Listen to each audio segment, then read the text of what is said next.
Welcome back. I'm excited to bring our next guest on. As always, we always talk about technology around here and how to use your best practices when you're talking about using them.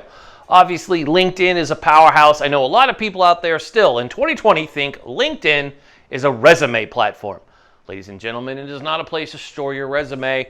Just like you shouldn't be using monster.com. Who the hell looks for a job there? Anyways, we have Jeremy Leonard joining us today, and Jeremy is going to give us some tips and tricks that we should all be using to increase the power of our LinkedIn. Obviously, we've had some amazing guests on here before to talk about LinkedIn, so we'll name drop him. Of course, the amazing Rich Cardona. He's been on and does amazing content on LinkedIn, so we're going to bring Jeremy on, and he's going to talk about it. But before we get Jeremy here, just a little background on Jeremy. Jeremy is a LinkedIn organic growth strategist, and he's the host of a new podcast called Your Network. So we're going to drop that link to that show inside of this when we're done, but I just want to let you know that. So what Jeremy basically does is he works with individuals on building out their LinkedIn profiles. So and he's an ever-flowing resource for folks to learn how to use LinkedIn. Gives you the simple tips and tricks you may not think to increase your LinkedIn. So without further ado, let's bring to the show our next guest, our good buddy Jeremy. Boom, Jeremy, welcome. How are you, bud? Man, I'm doing fantastic. I'm very thankful. I woke up this morning healthy and loved, so doing fantastic. And that might be the best personalized shout out I think I've ever gotten about my LinkedIn skills. So I'm super excited to be here, man. Well, LinkedIn, I've always been a big time fan of using LinkedIn. I've also become frustrated using it at times because you see people get engagement and, the ones that I've always seen get engagement, besides the ones that try to take their clothes off and get engagement, I see some random ones that get engagement, and it's always driven me nuts because everybody thinks the content they put out is so good. And then you get it on there and you're like, I've got over 13,000 connections. Everybody should be liking my post. And you get like two and you're like, dude. And then you go complain to people about LinkedIn and they're like, dude, who uses LinkedIn? That's like totally where I put my resume. Like, I don't need a job. Why should I use it? If I hear one more person talk about LinkedIn just being a place for resumes, I'm going to lose my mind. I really am. Because I want everyone to understand that LinkedIn is I want you to imagine the world's largest networking event that is going on 24/7, 365, doesn't stop, and it's right in front of your face. But you're using it as a monster.com. It's not at all the platform. It switched to a content creation platform around 2.5 years ago. Do you ever wondered, I know we both are mutual fans of the same show that we both been watching. Well, I watched it long before the quarantine. Just noticed how much I watched it during the quarantine. The Office. And could you imagine if we got to see them use LinkedIn in The Office? Could you just imagine Michael Gary Scott using... It's wrong, I know his middle name. No, wrong? That means you're a big fan. And if you can tell, I actually have a Threat Level Midnight poster in the background right now. So I'm a huge fan of The Office. But no, I can't, because I know that at one point Creed tried. Creed actually tried to start tweeting things out, right? And Ryan created a special folder in his Word document that he was just typing some things out. So the thought process of having Michael Scott allowed to post whatever he wants probably would have been fired a long time ago, for sure. Oh yeah, I always think of LinkedIn that way. But LinkedIn's interesting, and I know the great Gary Vaynerchuk is a big advocate of it. He's always telling people to use it, and we've always used it. So, I mean, as we jump into this, I know you're frustrated when you hear it, and I hear it a lot too. And I'm like, stop saying that. But people thinking it's a resume thing. That I know that drives you nuts.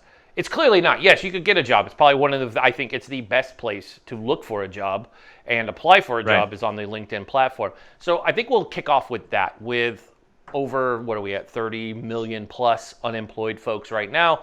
LinkedIn is a powerhouse platform for you. If you're watching, you want to grab a note paper and a pen and pay attention, and then afterwards contact Jeremy because he's just going to help you directly. These tips and tricks will get you, it'll just put your foot in the door, but that's about all that we're going to be able to do. LinkedIn it's a deep dive. It's like using YouTube. Both products are powerful if you use them properly. Would you say that's accurate? Right. Okay. Good. Yeah, no, it 100% is. And I think where I'd like to start with this part of the conversation is really just talk about the fact that LinkedIn is still being viewed this way as a resume perspective because who people are connected with. People are actually using this as an opportunity to grow their networks out, not just look at the same 5, 10, 20 people they've been connected with forever. So if you're doing anything right now, and if you don't really understand LinkedIn, I would start by connecting with new people, start networking, start having conversations. Now, as far as what I would really make a recommendation about from a content perspective is, yes, it is super frustrating to get 1 to 2 likes on your content. You could have the best piece of content on the planet, but it doesn't matter if you're not engaging with other people. So long story short, every single person and every single post has a different score from an algorithm perspective, right? Your score is determined based off a lot of different variables, but ultimately it comes down to how often you're using the platform, how often you're engaging with other people on the platform, ultimately how much you're giving to the platform, right? So if you're not actively participating in other people's content and other people's conversations, then at the end of the day, you're just wasting your time, because if you're not giving to the platform is not going to give back to you. So as far as like, if we're talking about job seekers, man, what I would be recommending, and I was a recruiter for a couple of years too, as my last opportunity. And what I was recommending people do then is documenting what you've actually learned and then sharing it on LinkedIn, and also document what you're learning. So if I was a job seeker right now, I would be connecting with companies. I'd be like targeting 5 companies on LinkedIn that I would really want to connect with, and I want to work for. And from there, I would be connecting with people at that company on LinkedIn and start to become part of their feed by engaging with their content, and also direct networking with them by having like informational interviews, right? My good friend Jess Smith talks about this all the time, is actually connecting with these people and not just immediately saying, hey, I need you to hire me, I'm desperate, which a lot of America is, right? And a lot of people around the world. But at the end of the day, you need to be creating value by having conversations and creating relationships before you can come in and ask. So I think in a nutshell, I hope that answered part of your question, but it's really a place to where you need to be putting content out on, and then also to be engaging with other people on the platform. You can't expect to get likes if you're not liking and commenting on other people's posts. So that's great. Hold on, I'm going to do something cool here. Nope, that's not you, that's me. There we go. So one of the big things that I have seen on LinkedIn recently is folks putting more video up. Rich Cardona talks about it quite often, so does Gary Vee. You got to put more video. Video actually has more reach than throwing a graphic or something. There's a million different pieces of content, right? Gary talks about like 64 pieces of content a day or something crazy like that. And I see people doing video all the time. I've seen more video now than ever. What's your thoughts on video? And if you're just getting new to it, where do you start with putting video up? And this theory of links, we've seen links, leave links in the post, put links down in the comments. There's a little bit everywhere. So, what's the backdrop on this? So I would actually argue from a visibility standpoint that video actually has less of a reach as opposed to written text and like text content. And that's just historically speaking based on what myself and my clients and other people I work with have done. So if I go out and I put a 1,300 character post out on LinkedIn, I do it appropriately, optimize times and things like that, which is a whole other conversation, I will actually get way more views on that written text than video. The reason video is so important is because it's way more, it converts a lot heavier, not necessarily in views, but in actual engagement and likes and comments as opposed to how many views. So typically on social media, you're looking at a 1 to 3% conversion rate based on how many followers you have. If you're getting 1 to 3%, that's a great number if you're using the platform right. But with video, you're actually going to have less overall viewership than something that's written text, but you're going to have a lot higher conversion rate because people are seeing you. People are able to relate to you a lot better. So as far as like getting started with video, it took me a long time to get on video, and the end of the day, you know this better than anyone. It's just doing it. It's just showing up and being brave and understanding that you're good enough to be on video. And just because it's a professional platform does not mean that you only have to post professional content. This is a place to where you can talk about your story, your why. Yes, talk about your experiences and expertise, but at the end of the day, just go buy yourself a nice Logitech camera or do it on your iPhone and just post it. And as long as you're part of the conversation, LinkedIn will love you for it. That's sound advice. I love that you said that, because so many people fail when it comes to that they're just like scared to jump in front of a camera or just put themselves out there, or people treat it like it's Facebook.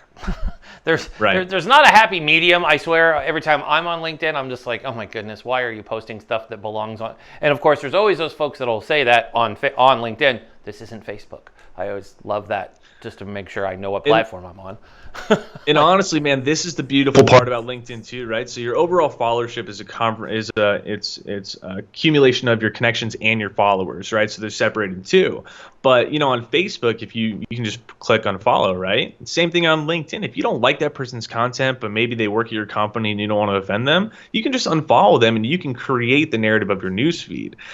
And I think that's a big problem people have, is that they're not seeing the type of content that I see every day because they haven't spent the time to actually manage their newsfeed. So I highly recommend it as a strategy I do, is to kind of help people filter out their newsfeed into things that are more, that are more aligned with their goals. Maybe it's more aligned with their B2B selling strategy, so that way they're seeing those people more in their feed, their potential clients and customers, as opposed to Joe Schmo making a funny video talking about how bad work sucks. You know what I mean? Yeah. I think there's a big strategy there too.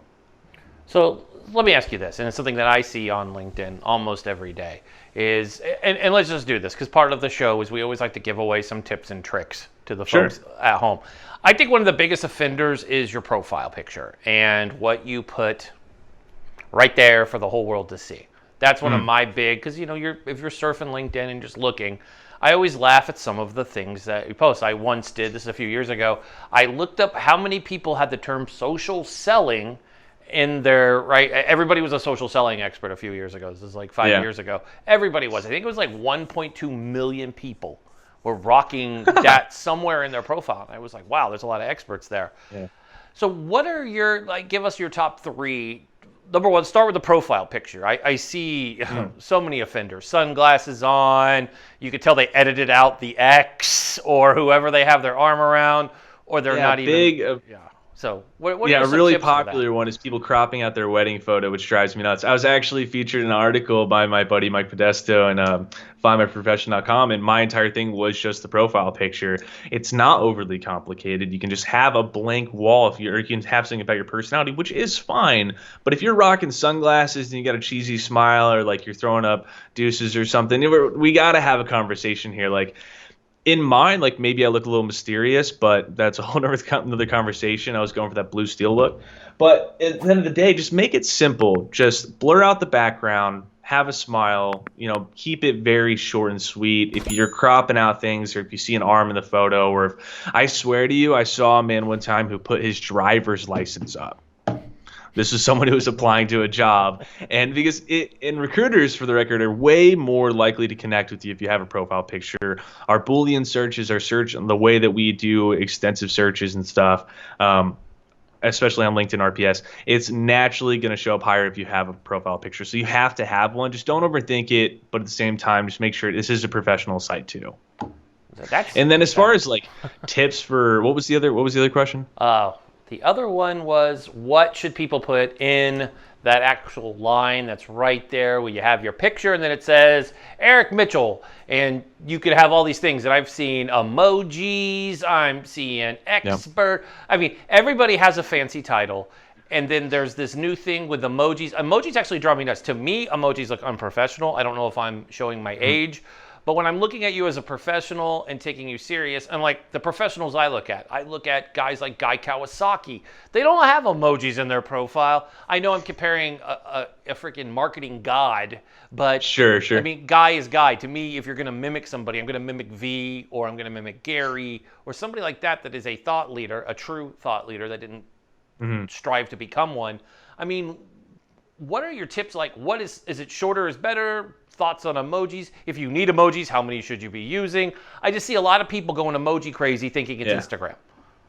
There's a lot of different schools of thought on this one, and I can explain the emoji one real quick. So emojis haven't always been on LinkedIn, right? This is a platform that I've been on for the past 3 years creating content. I've seen it evolve. Now, whenever that option actually became available to put emojis in your title, a lot of quote-unquote influencers are putting it up there to kind of test along the lines of okay, does that help out with search engine optimization? Am I going to show up higher in the rankings because of this new feature I'm added? But if you'll see, a lot of them actually took it off too. So I don't recommend emojis because I feel like it's a waste of space.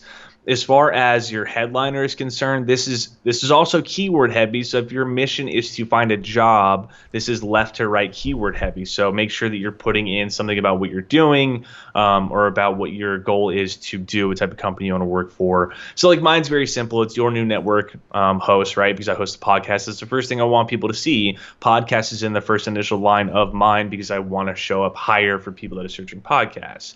If you're, a .NET developer in Nashville, Tennessee, I would highly recommend putting software developer earlier. But if you're more of a consultative type of coach or something, what I've seen very effectively done is saying along the lines of, I help people with XYZ.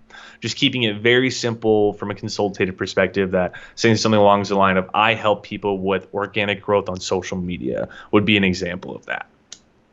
But yeah, emojis, I don't know. I'm not a big emoji guy either. It felt weird even still telling you that I was here in the Skype chat with a thumbs up. I don't know. I'm not a big emoji guy. You're with you. Emojis are interesting. Like, I like GIFs. I imagine Michael Scott would be a pretty big emoji guy. Oh, we know he would. That and GIFs and memes. He would love all of those because we already know he loves sharing. He was the email chain guy. He was good at those. So he was the email chain guy. That's right. And bad Chris Rock segments. He liked doing Chris Rock segments.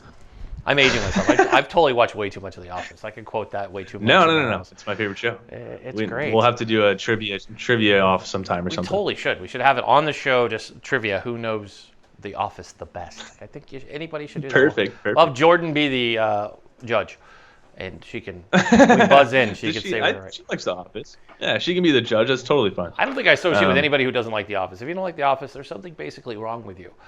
We've watched it, but our argument, so here, completely away from LinkedIn, sorry everyone who's like taking notes, to jump to LinkedIn real fast, off to LinkedIn and back to The Office, because I love The Office. Would you agree or disagree that the show kind of went downhill after Michael Scott left the show? I 100% agree. It just didn't have the Office vibe, which whenever you rewatch the show, if you're a true fan, you'd watch this 8, 9, 10, 50, 75 times over, right? And if you rewatch it, the first season is really hard to watch, but it sets up the entire rest of the show with the highest level of impact, which I love so much. But whenever Michael leaves and Will Ferrell comes in for a minute and then Andy kind of takes over, it just goes downhill for me, man. And everyone that I know pretty much agrees. It's not that it was bad. It's not that I didn't still love the characters and the character development. But Michael is Michael Scott. I mean, he was the show. And it's the reason that Space Force. Have you seen Space Force yet? I have. I like it. It's getting horrible reviews, but I think he's hilarious. It's getting horrible reviews? Yeah, people are like trashing it. I'm like, because everybody... They see, and this is the problem we have. Too many people have opinions. First off, not everyone should be allowed to have a Twitter. Too many people have opinions. But anyway, yeah, I already covered that. On a complete side note, already covered that topic earlier on Twitter today. Going, yeah, some people should have lost their privileges to Twitter a long time ago. But you're right. It's interesting reading about people bashing on Space Force, and I know what the problem is, and I told my wife this. I said, the biggest problem is everybody hears it and sees it as from the creators of The Office and Steve Carell. So what you're expecting is Jim and Dwight and the whole cast. I guess to me, I compared it to this. It's weird seeing Steve Carell in a different role, just like it's weird seeing, John Krasinski not playing Jim and being James Ryan in, the Jack Ryan series on Amazon. Two different people, but the best parody was done when season 1 is when somebody put him in The Office with Dwight and turned the TV show into that. It was hilarious. I watched it and was laughing because you watched that. So I think that's where people struggle, is you always kind of look at Steve Carell as that. But Steve Carell is a very talented actor in my eyes. Very talented actor. I mean, you look at that Apple series that he did with Jennifer Aniston and Reese Witherspoon. He's fabulous in that. Really took him out of his comedy side and showed his amazing ability to be a dramatic actor. But I mean, you got to think about it. On The Office alone, if you look at the talent, his own wife was on the show, which is great, and they played such a funny part to each other. But when you see him, especially when he was on Krasinski's YouTube channel during the quarantine, it was hilarious to see that Steve doesn't know how to use technology very well, and thank goodness his wife does. We learned I still haven't watched that YouTube clip. I need to go watch that. I've heard great things, but it's like a good reunion. But yeah, ultimately, Andy was okay, but especially whenever there's so many different things with this show. Whenever it ended, like who didn't get together. I mean, the fact that Aaron Aaron and Andy didn't get together, it kind of was weird too. But I don't know. Great, fantastic show. I don't know how we got here from LinkedIn, but I think we talk about offices and we go there. I mean, I've already had the office conversation today, office space conversation. I think everything depends on around certain things in my world that I really love. I love Office Space, the movie, and Office, the TV show. So they go together. But before you go, let's do my favorite thing I like to do when we talk to LinkedIn experts is give your top 5 do's and don'ts. You could have 3 do's and 2 don'ts, or 3 don'ts and a couple do's. But give us your top. It could be 3. I don't care. But whatever you're comfortable giving us. But give us your top tips and tricks. Let's go positive here. Top tips. I was about to go pretty negative too. Well, don't go negative. Let's go positive. I want people. I mean, number one, I get it a lot from people. Oh, you like LinkedIn? I'm like, yeah, because somebody asked me. Because you'll see in the lower thirds, whenever I do a show, it shows LinkedIn, and people I get messages, and they're like, Eric, why do you put that on there? Now, and I guess everybody's also a surfer when I do it too. By the way, they all have that kind of like ditch red. That's how I think people who don't use LinkedIn are. But they're like, Eric, why do you put that up there? Like, I get Instagram and Twitter, but why LinkedIn? And I'm like, because LinkedIn has the highest organic growth out of any social media platform other than TikTok. And guess what? Most of those kids on TikTok don't have buying authority. It's more brand reputation why people are on there, right? Yeah, so absolutely. If you want to actually make business and make money, you're on the largest platform that has organic growth for B2B and B2C, period. Okay, so as far as like do's and don'ts, I'll go ahead and start with a do. Go ahead and make sure that you guys are sending authentic and personalized connection requests. This is a very important thing on LinkedIn. This is not an opportunity to pitch. Okay, if you are hard pushing a product and a message before I know anything about you, this is automatically going to get you taken off of my follower list or connection list, and everyone will agree with that. This is a place to start building genuine relationships. So as far as do's, personalized connection requests, obviously we talked about the profile picture. You have to have that. But my biggest thing would just be have the confidence to put yourself out there and start to engage in conversations. I talk about this a lot. It's very important for your organic growth on LinkedIn for okay, let's imagine you're at a networking event, right? No one likes the guy that immediately comes up, just shoves business cards down your throat and runs away. That's not an appropriate way to go to a networking event. Same thing on LinkedIn. You don't immediately push your product and message. But also at a networking event, you're there to network and have conversations with people. And whenever you see a piece of content that resonates with you, instead of just liking it, okay, make sure that you're leaving your 2 cents on that comment and start to become part of the conversation so you can grow and learn. And then that way you're also creating a relationship with the person that posted it. And so that way you're having more of a networking opportunity, right? And the third thing that I would kind of advise is to be, once again, brave enough to put yourself out there from your experiences and what you're learning. It goes back to the expert thing in the headlines. If you have 2 years experience, you're not an expert, and it's okay. I'm not an expert at everything that I do. I'm great at it because this is what I love, but I'm by no means an expert. There are thousands of people that are better than me, but I'm learning from them. So whenever you see my content, I will talk about things that I've already learned. I'll talk about things that I'm learning and things that I want to accomplish. So be brave enough to put yourself out there by posting and creating content, and just be authentic to who you are. Don't pretend to be someone. Don't fake it till you make it on this platform. It doesn't work. There's too many brilliant minds on this place. They'll sniff you out. Instead, my good friend of mine, Corey Warfield, says, face it till you make it. Show up every day, be vulnerable, be authentic, and I promise you that your network will start to grow and they will love you for it, and your life will change, because LinkedIn changed my life. That is powerful. That was good. You win. Sorry, Matt Kuchera. I'm calling you out, but he beat you. He got you on that one. Matt is our resident. We talk about LinkedIn quite often for the military for transitioning. It's a hot platform. We encourage all veterans to use it, and I encourage everybody using it, because I have people like, should I use Monster or Hot Jobs? I'm like, LinkedIn, because but it's good what you're teaching. I think like other things I always tell people is personalization of those messages, which I'll admit I've been stubborn about. I'm like, well, number one, I only connect with people I have drinks with or know or been to dinner with. Very snooty about that. But then as you grow it and you get to like 13,000, you got to start reaching out and building your platform. But I always tell people that's good if you're looking for a job. Just like you customize don't be those lazy people who are applying for jobs, because LinkedIn has this cool, like, you can apply through LinkedIn and you don't have to put anything. Customize that. Say something. Don't just be like, they'll read it. They'll know. They don't. Nobody reads that. Don't have the mentality people don't read it. They wouldn't put it in there if people didn't read it. Just say it.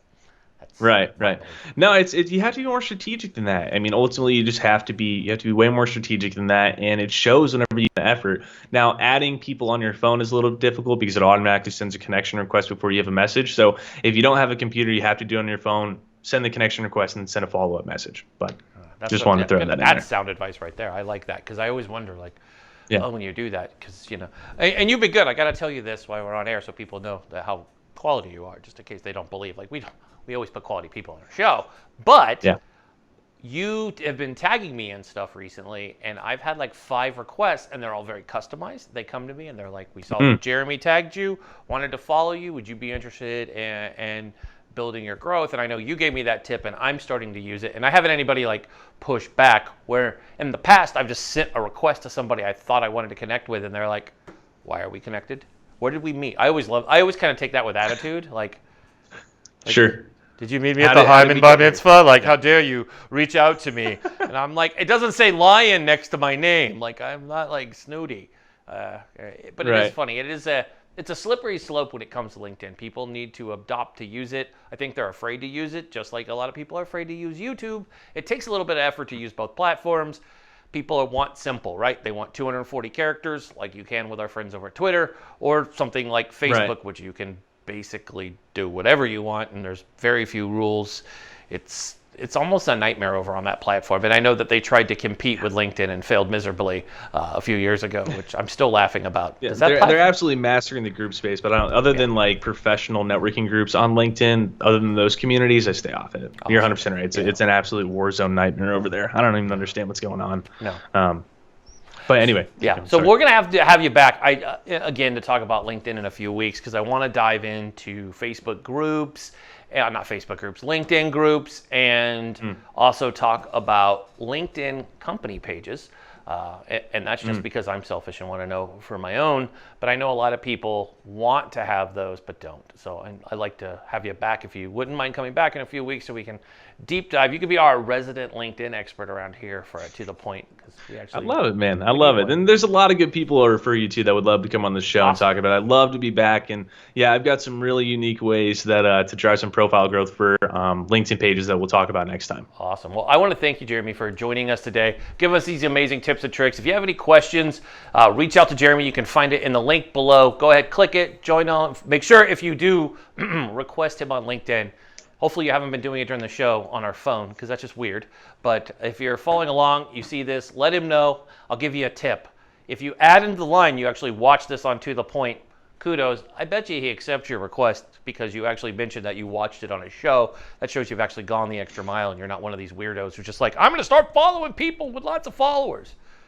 And don't say you don't do it, because we all know you do. So anyways, I want to thank you for joining us. If I get that personalized message, I'll accept. Guaranteed. I love it. So I want to thank you for joining us today, Jeremy. Thank you so much. We'll have you on soon. God bless and be safe. All right. Thanks, brother. Bye. Awesome. So everybody, that was Jeremy Leonard. Again, all those stats and everything will be down below in the YouTube link, so feel free to reach out and click those with any information. And those tips, go through and follow them. I'm telling you, LinkedIn is a very powerful weapon if you're trying to get through the nonsense that fills our social media. So we're going to have him back on a couple more times to go through our LinkedIn. If you have questions, maybe we'll plan a Q&A also one time, so folks can give us some questions and answers. If you have any questions, please put them in the comments. I'll make sure Jeremy can respond to them if you put them in our YouTube channel. Feel free to ask your questions there, and Jeremy will respond to you. And if you'd like to work with Jeremy and have Jeremy help you with your own platform, with your brand or yourself, make sure to click the link in the YouTube. Again, I want to thank you guys for tuning in today and watching this segment. Make sure you smash that subscribe button, and we'll be right back after these messages.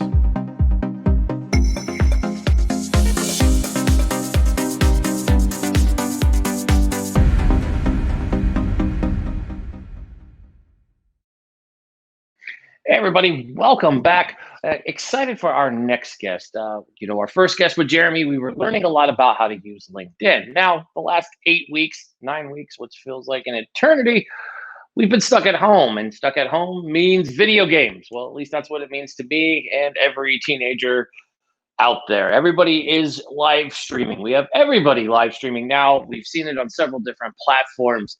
You probably have lots of questions about it, and it's hard to ask. I know people go to their kids and they're like, tell me what this Twitch thing is, or what's this and what's that? What is this live streaming stuff that you're doing? They don't get it. Nobody understands what live streaming is and why people watch people stream and do all this fun stuff. So we actually have an expert on it on our show today to help us learn a little bit more. Now, she is an influencer with BIGO. Hopefully, I'm saying that right. But we're going to welcome our guest to the show, the wonderful Miss Kelsey Edwards. So let's bring Kelsey in. Kelsey, how you doing today? Good. How are you? Thanks for having me.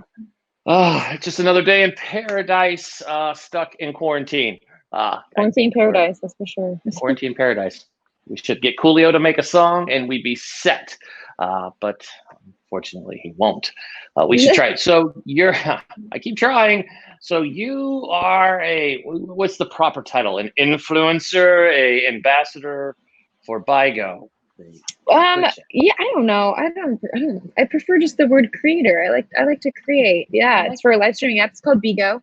BIGO. And yeah, BIGO. It stands for, I guess it's an abbreviation for Before I Get Old, which is really or not abbreviation, an acronym, which is it's very nice. It's a nice little sentence. But yeah, so I'm a creator. I guess I'm a live streamer. I create content. I sing on there. I'm also an actress.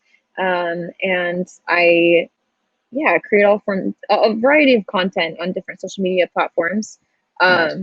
But yeah, it's been good. So what kind of songs do you sing? We had a singer on our show last week, Phil Paz. He is a retired police officer who he sang like a whole bunch of like country songs that I didn't know the songs to, but a whole bunch of people did. So are you singing country music, or what are you singing? Your own work or somebody else's work? You don't look like you're singing country music, but what kind of music are you singing?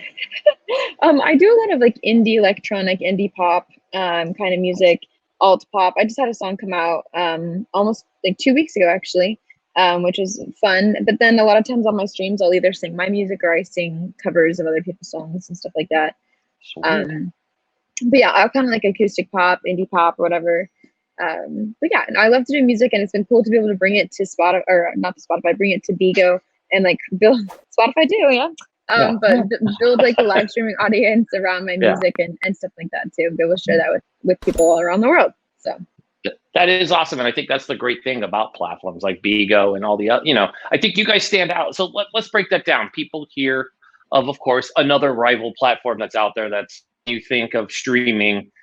Let's just say it. Everybody thinks of Twitch, right? Which is kind of this gigantic beast. Everybody knows about it. You've heard even more about it during the pandemic because that's where people are spending a majority of their time. People are making money doing these things, being sponsored, being part of it. So you're with BIGO. So what is the difference? Like if you're like apples to apples playing this, like, okay, what's the difference? What's the difference between your platform and say Twitch? Let's just pick on Twitch because they're the big guy. That's a good question. Yeah, Twitch is very popular, very, very common. That's what everybody thinks of when they hear live streaming. Twitch is really cool in the sense that it seems like it's almost more professional in a way. Like it's like a desktop setup. Everyone has like their headphones and the microphone and the setup, and like it's very it's just a different attitude, I would say. With BIGO, it's a lot more casual. It's a lot more like personality. It's a lot more like community based. It's a lot about making friends. We do a lot of different events and challenges, and like it's more talent based, I would guess. Like we dance a lot, we sing a lot, we we do like head-to-head challenges with other broadcasts, and we're climbing the ranks, and then if you win you get like a bunch of rewards, and that's money too. And so yeah, and it's also primarily mobile. You can use a desktop, but it's mostly mobile. And then the other thing that's different about it too is as far as I understand, Twitch is you primarily make money through donations from other people who are watching you. Whereas unless you're sponsored by Twitch, but on BIGO, you receive gifts from your supporters, but then also BIGO, if you're assigned host, they pay you like a salary at the end of the month based on how many beans, which is a currency, based on how many beans you've received in the month. So it's a little bit of a different structure. It's based in Singapore. It's a Chinese app. it's relatively new in the US. So it's a little bit different, like design wise, than Twitch as well. So Awesome. So oh boy, we're talking about a Chinese app. You know, right now somebody's freaking out. They're like, oh crap, one of these. You know, you hear it with TikTok all the time, and I'm like, I love TikTok. TikTok's that time suck that you could just open up your app and just spend way too much time going, how do they do that? I cannot dance like that. But it's funny to bring that up. So let's talk about like what is. We're gonna get granular here because a lot of our followers have no idea what we're talking about. Like I understand what live streaming is, but break this down for the average person who doesn't know what we're talking about. We're talking about live streaming things like we're doing for this show, right? So like, what is the power of streaming? Like help people understand why they should do this and support it. I mean, obviously you are an artist, a creator, you're on here, you're doing amazing things, and so are others. So what is the power of it? What drew you to go to it? Yeah. Well, I think what I love so much about Bigo and live streaming in general is that it's such a raw, like, form of content. You know, I've been creating content on Instagram and YouTube for a couple of years, and I still do create content on those platforms, but the version that someone is getting of me on those platforms is an edited version. At the end of the day, it just is. It's edited. It's whatever version I want them to see of me, whatever details I want to include, whatever I want to leave out. Like it's edited. The thing I love about live streaming is it's completely raw. Like if something goes wrong on camera, like if I fall or I slip out of my chair or do something stupid, like I don't know, like there's no hiding that. Like it's just me. And I've had a lot of people who have come over from other platforms that they used to follow me on, like, or they still do, but follow me on Instagram, they follow me on YouTube, and then they come over to see me on Bigo, and they're like, oh, like I can see so much more of your personality. And I'm like, yeah, that's what I love about it, is like you get to know like the full picture of the person when they're live streaming, like their mannerisms, like the things they say, the things they do, the way they, you know, their speech patterns. Like it's just such a, I don't know, it's just really raw, and it's a beautiful form of connection. I think my followers on Bigo, they spend hours with me a day, as opposed to people on Instagram are looking at me for 30 seconds when I post a picture or 15 seconds when I watch my story. But people on Bigo are watching me for 1 to 2 hours a day. And so they are invested in my life, and they care about me in a way that's different than some of my other followers. And they also trust me more, you know, overall. They're more invested in me, I guess. Oh, that makes sense. I mean, that's pretty cool. So I have to ask, so what do they spend hours watching you do? Like, what's a typical, like, what is a typical day with Kelsey? Like, if they're, I mean, obviously your smart ass answer could be just watch Eric and find out. But, and obviously I want people to go follow you and go to Bigo and check out what you're doing. But what is a typical, like, day? These folks, what are they watching you do? Well, that's a great question. A lot of times it's singing. Like I said, like I mentioned before, I do sing. I'm a musician. I release music. And so a lot of times I'm singing on there. Like I'm doing covers. I'm testing out new covers. I'm showing them my new music. I'm showing them, you know, my new projects, whatever else is going on in my life. I'm giving them like sneak previews of things I'm working on. Sometimes I'm recording a song and I'll stream while I'm doing that. So a lot of it's music based, but if I'm not doing music that day, honestly, like people always, it's hard to understand this, but a lot of times people just want to hang out.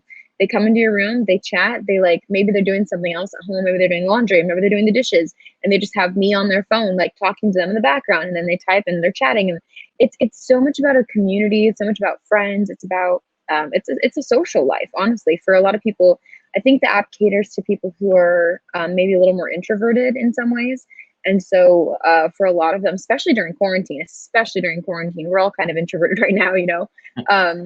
And right now, like it's a huge social thing for so many people, for myself included. Like I have friends all over the world now, and these people, it's the same thing. They just want to make friends. We have connection. We talk about funny things, talk about what's going on our day, or talk about the media. We talk about what's going on in, you know, just anything, like funny things that happened in each of our days. They want to tell me their problems, and they want to hear my problems. And I don't know, it's friends, and they love you, and they support you with gifts. Like it's so cool. It's cool. People just give me things. This is great. Yeah. I love it. But I will say that a huge part of the support that comes in Beans is also from other broadcasters. So like my other friends who are also hosts on the app, they send me beans and then I send them back. Like it's very much like we support each other, we're growing each other, we're all helping each other make money together. Basically, it's a really fun concept. That's awesome. This is cool. I'm checking it out. This is pretty dope. Yeah, you should. It's a cool platform. I mean, and obviously giving back to people.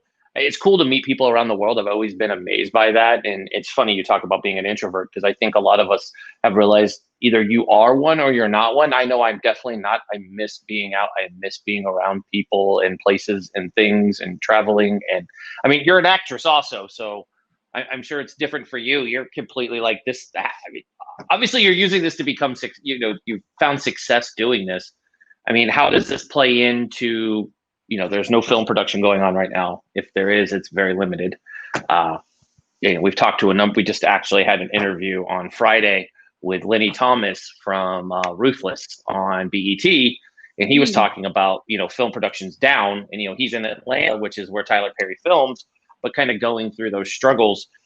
Obviously this has been a way for you to find success. So, I mean, how is your success on this now with people following you? I mean, are you earning a pretty decent income off of this? I mean, is this a revenue driver for you? So you're like, yes, it's better than driving an Uber, or, I mean, kind of like break that down, because people are out here and we have 40 million people unemployed. So looking for a place to make money. And if you're a creator, obviously, this sounds like a place for creators.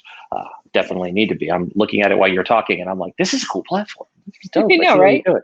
And the fact really that you sing, I mean, it's amazing. I mean, you obviously you're talented. It's great to see an actress out here, and you're able to probably practice talking to people, which is good, since you don't get to do that in real life. Out in public, you get to sit there and talk to people.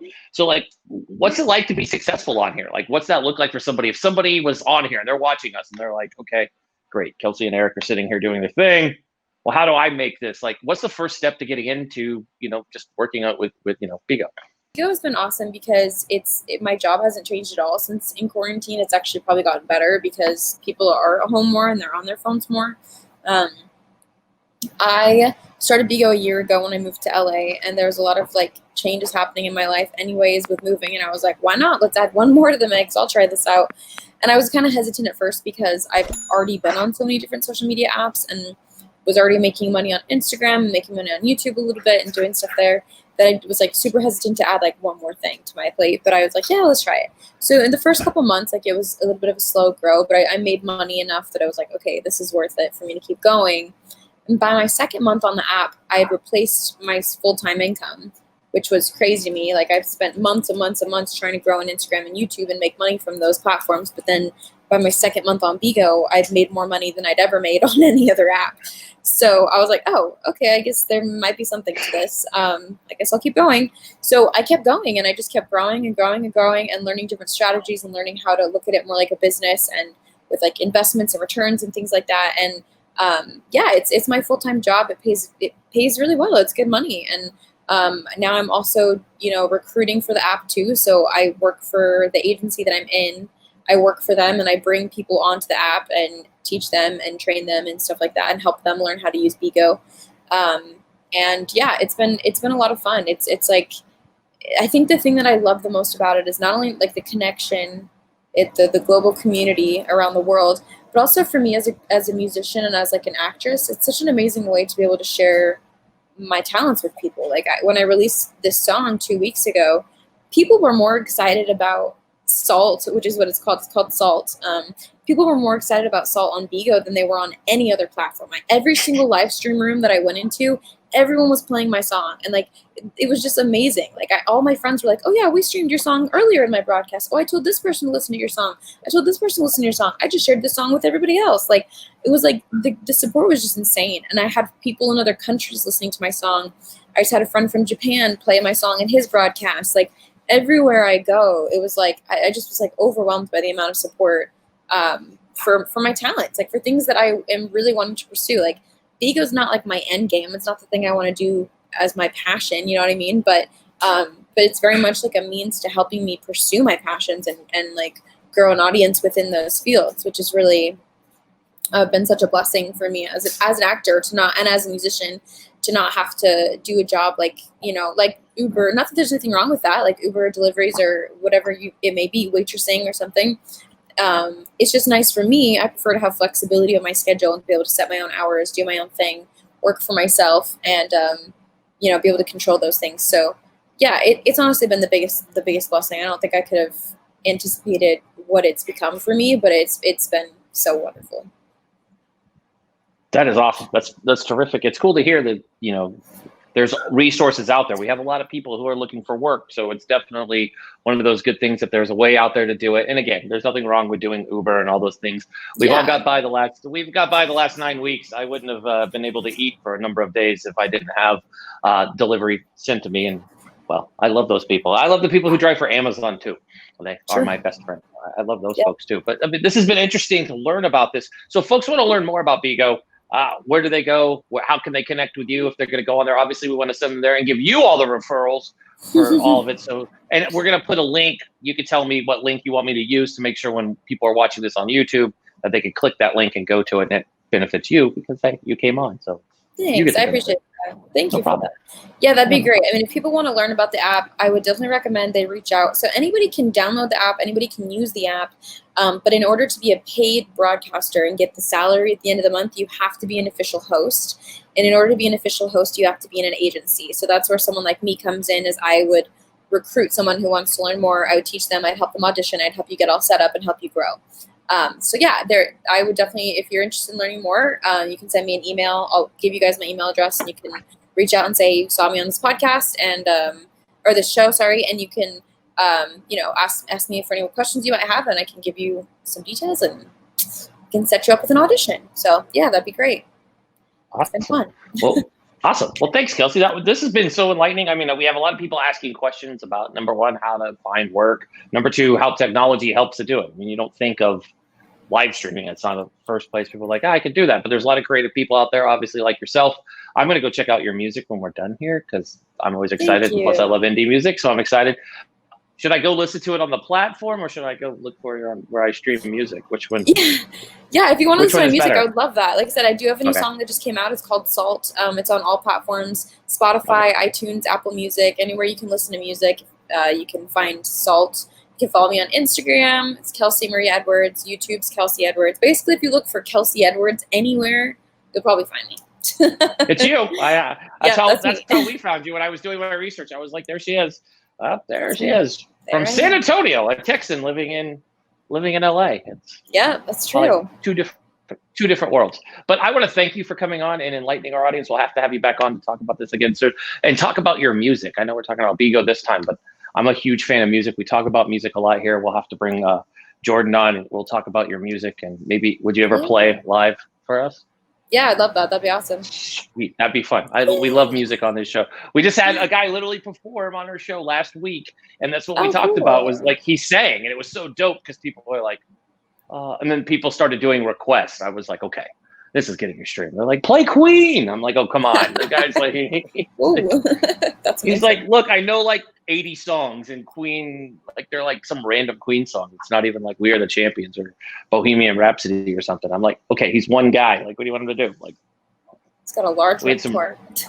Oh, somebody also wanted Tool. The dude was like he's like 54, and they wanted Tool. It was like, that's not his music. Wrong. Try again.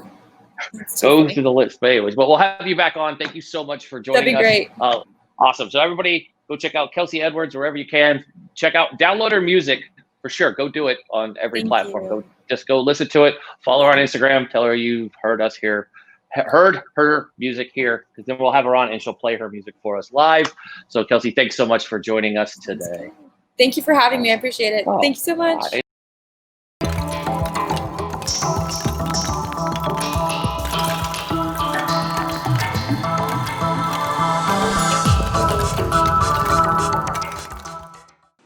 And that's our show for today.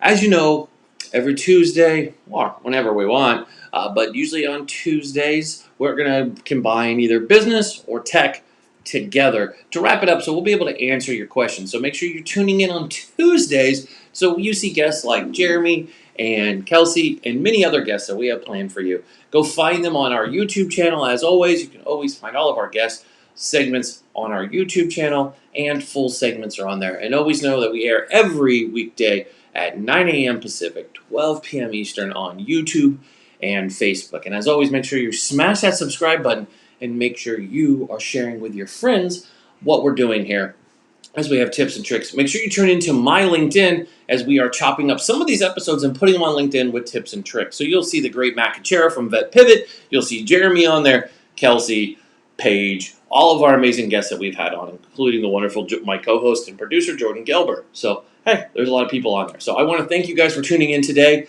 on this wonderful Tuesday. Hopefully you have yourself a great day. Thank you again for supporting our show and viewing us every weekday. We appreciate it. So on behalf of our entire team here at To The Point, View the Point, at The View, no, we're not The View, our entire team here at To The Point, I'm Eric Mitchell. Be safe, be smart, and be strong. And as always, God bless America.